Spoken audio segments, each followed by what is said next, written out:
The cattle market evolves, sometimes abruptly, in response to dramatic events. Effects of the COVID-19 pandemic were foreshadowed late last summer. We obviously have, short-run impacts, like the fire in Kansas in August of 2019. What that really illustrates to me is just how vulnerable in some sense that we are in this industry to that supply chain that's out there. It's a perishable product. We're moving, if you take an average of annual production, over 500 million pounds of product a week through this industry, and any sort of significant and unexpected disruption like that causes major market reaction. Based on a single location then, and greatly magnified this spring, system-wide, chaos entered the cattle markets.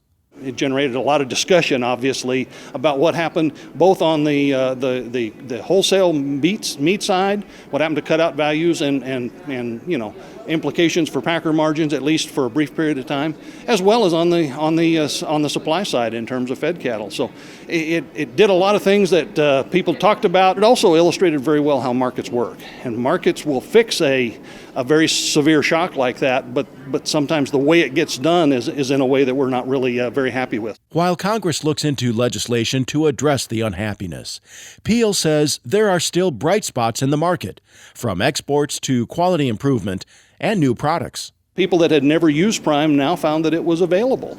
And so you saw some changes there. The choice Prime spread got narrow for a while when there was a lot of supply of Prime, but then again, other people sort of jump on it and some new markets develop that really didn't exist traditionally.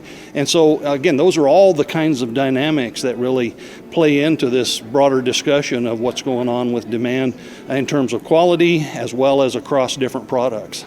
Peel also says Prime and Choice, as a percentage of production, has averaged more than 85% since late last year and will likely remain record high while the industry works through the supply situation. Recent homebound consumer buying patterns might accelerate development of convenience products.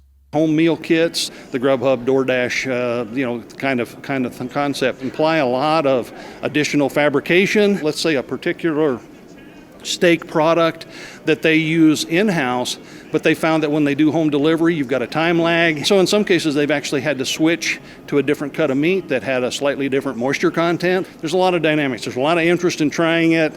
I think there's some real questions in some cases about the follow-through demand on those markets, either from a quality standpoint or from a price standpoint or whatever. And so that changes some of those price relationships that they have counted on historically, especially seasonal price patterns. You get more blurring between the food service and retail lines now. Regardless of ongoing or pending changes, the dynamic beef cattle markets will adjust. I'm Bob Cervera.